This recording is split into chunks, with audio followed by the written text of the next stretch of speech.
So for this case, let's simply focus on specifying the different types of values we got.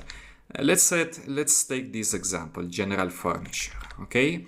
So in general furniture, what's going to happen? The first value is going to be a string because right over here we got text, pretty much, okay? The next value is going to be also a string because we got different types of text. This is also going to be a string. This one over here can be an option set because we only got maybe a limited amount of finishes. You can also go ahead with option set if, let's say, you are just collaborating with 3 different manufacturers or 3 different brands. So you can also go ahead. And this is going to be a number because this is a price, so we can specify a number over here. So let's go back to ArchiCAD. First one is a string, string, a string. You can also select 3 options altogether.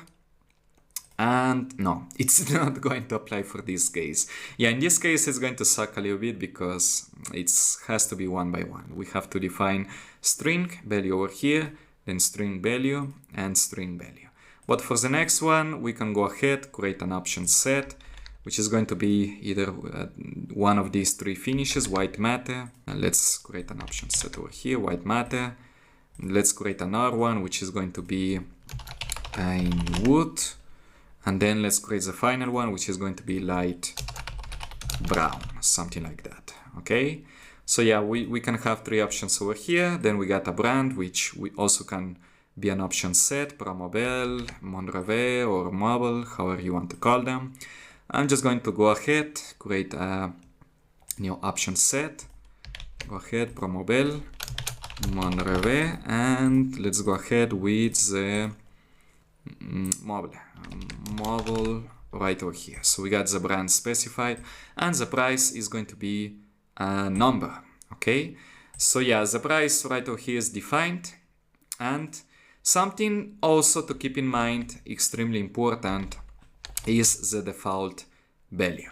What happens if you don't specify the data for an element? So what's going to happen? If, let's say, you don't specify the price, it's going to be marked as 0, which can represent a risk for our cost estimation, for our price estimation.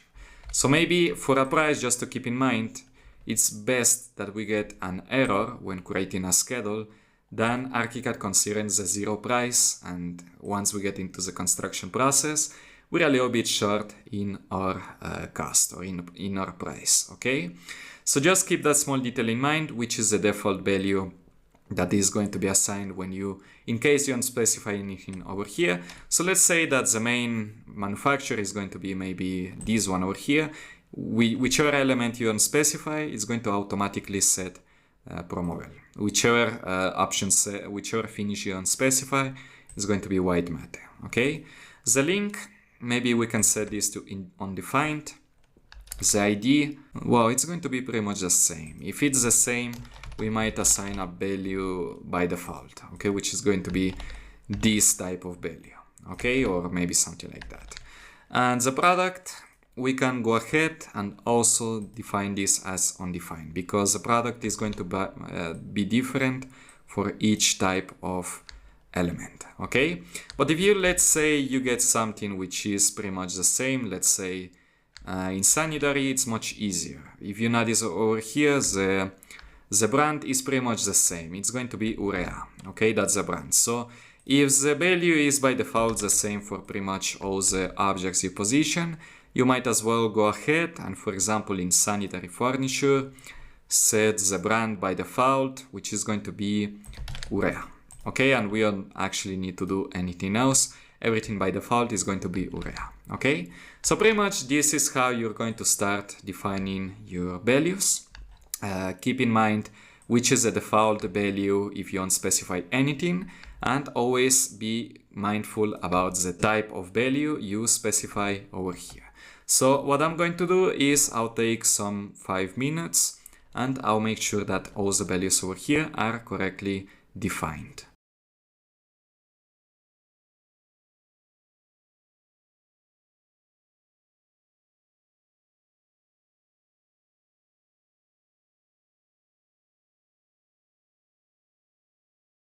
Alright, so it's going to look something like this.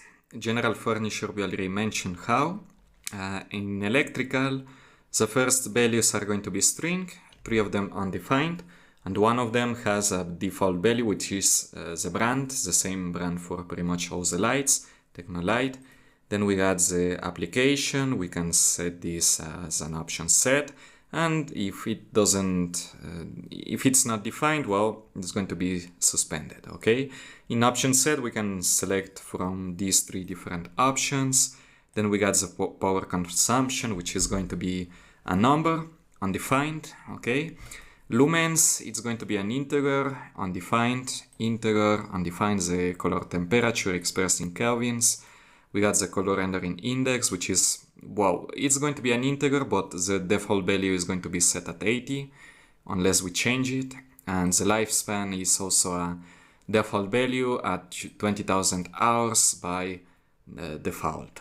Otherwise, if we change it, well, we can always do so, okay? For the sanitary properties, we got the product string, integer string. Option set has only 2 different options, classic or modern.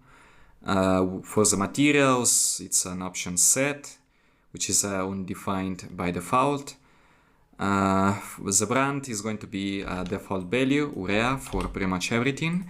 The price is also undefined, it's a number, and the comments are strings, okay? So pretty much this is how you're going to start creating pretty much all your properties for whichever type of element you want to assign them later on. For now, as always, take a moment, make sure you create your properties for the group you're working on, and practice the value definition except expressions. This is not, we're not interested in expressions for now. And in the next lesson, now we can continue with the final series of steps, which would be the definition of the availability for classifications, and finally but not least, the final registration of the values, and then the documentation with schedules and multiple functions.